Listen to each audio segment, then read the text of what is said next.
noun classes, and don't worry, you don't need to know a noun class to know how a class behaves at this point. You don't know what class it is, that's what I mean. But you just have to know what it looks like. These are all the nouns that begin with LE. They all belong together. What that class is, we'll worry about it later.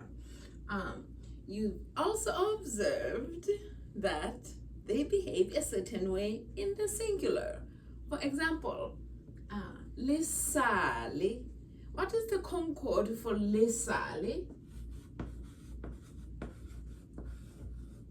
Lesale, yes.